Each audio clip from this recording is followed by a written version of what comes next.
Bir zamanlar müstəqillik qazanmış, müstəqilliyini elan eləmiş Cənubi Azərbaycanı bu şansını kim əldən verdi? Tarixi şansı kim buraxdı?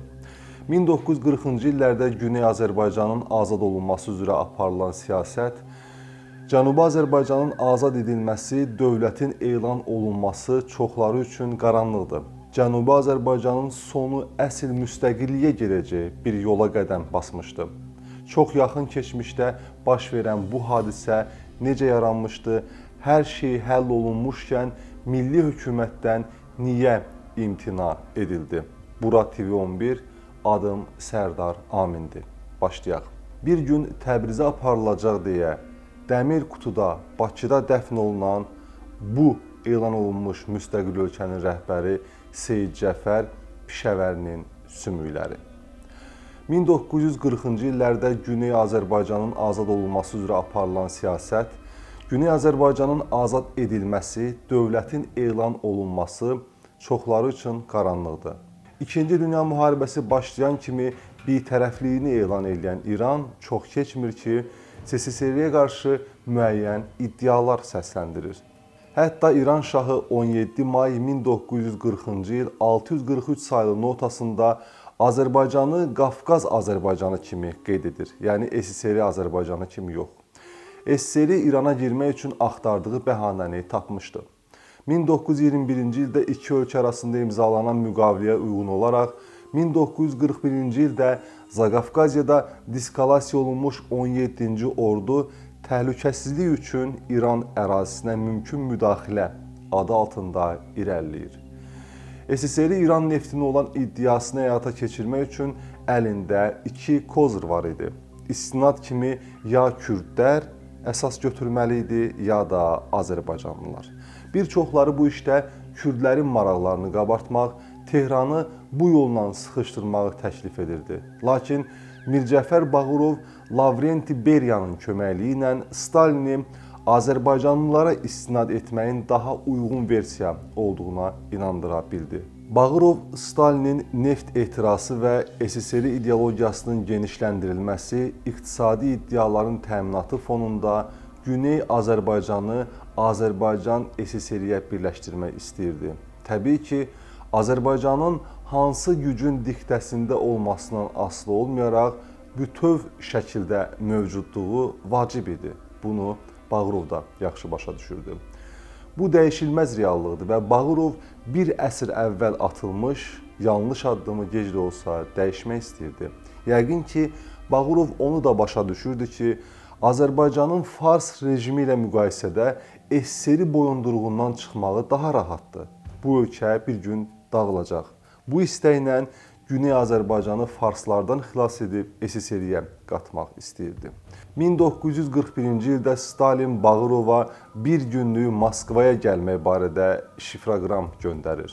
Bağırov Moskvaya gedərək Stalinə Güney Azərbaycan ssenarisini təqdim edir.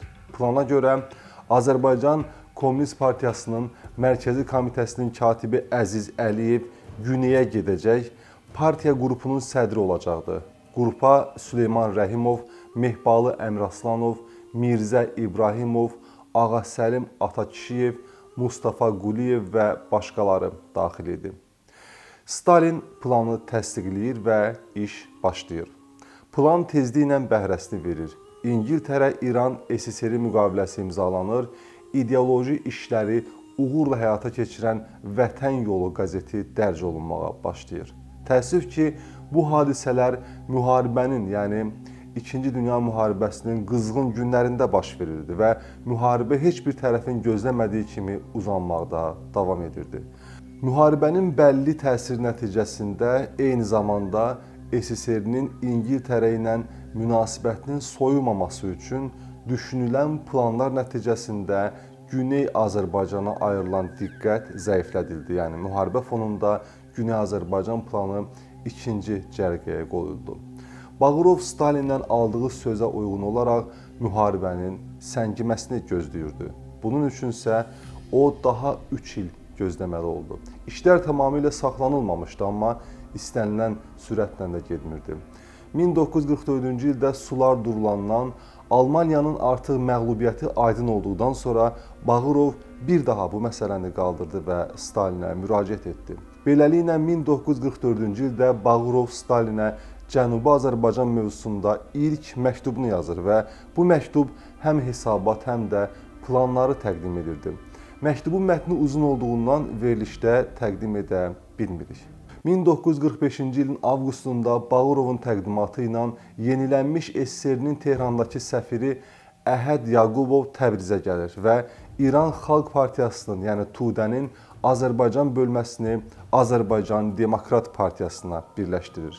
Azərbaycan Demokrat Partiyasına rəhbərlik müəyyən demokratik dairələrdə nüfuzu olan görkəmli azərbaycanlılardan birinə, Seyid Cəfər Pişəvəriyə tapşırılır.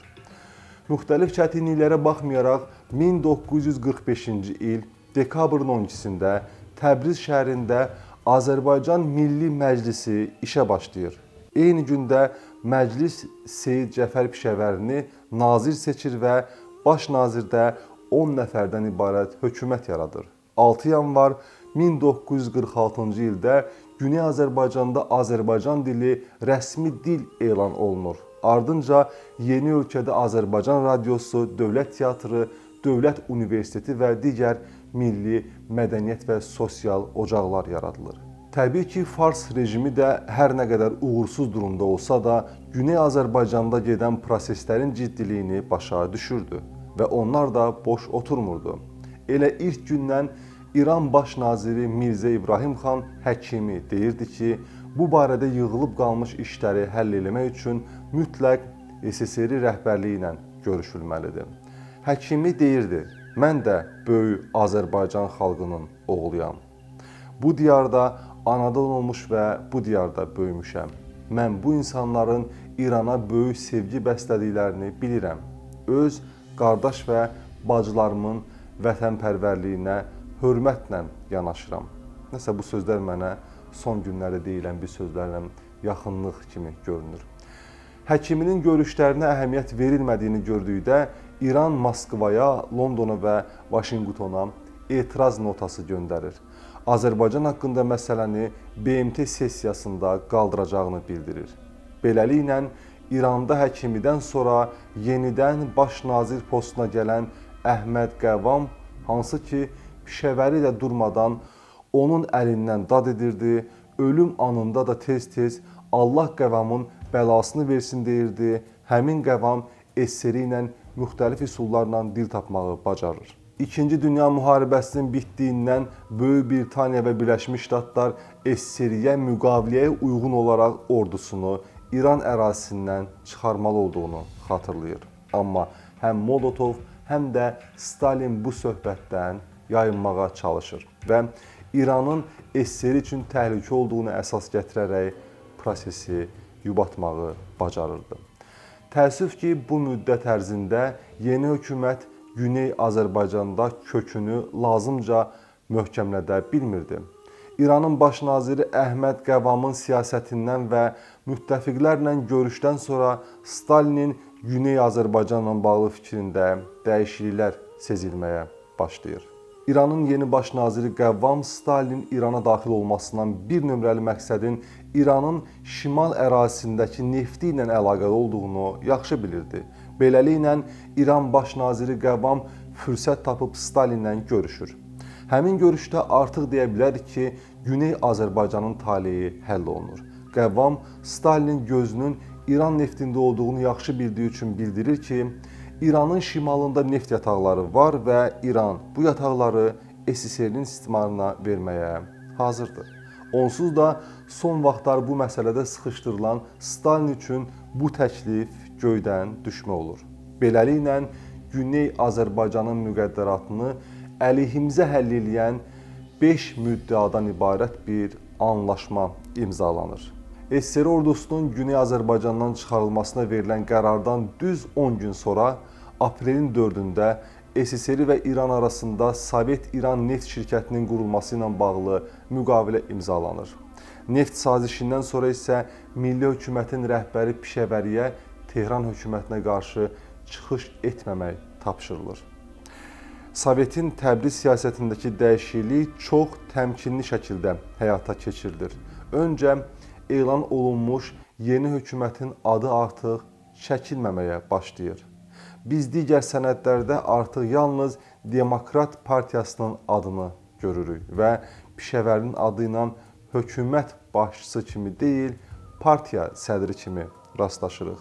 Molotovun rəhbərlik elədiyi məxfi qrup 10 dekabr 1946-cı ildə Azərbaycan Demokratik Firqəsinin rəhbəri vəzifəsindən Pişəvərini azad edərək Məhəmməd Biryanı təyin edir. Dekabrın 20-sində isə Güney Azərbaycanda şah rejimi bərpa olunur. Bir il sonra Azərbaycanda SSR rəhbərliyi tərəfindən sui-qəsdə məruz qalaraq ölən Pişəvəri, hansı ki bunu avtoqəza kimi təqdim edirdilər, azadlığı bir dəfə dadmış xalq o dadı qaytarmaq üçün yenə də mücadilə edəcək deyirdi.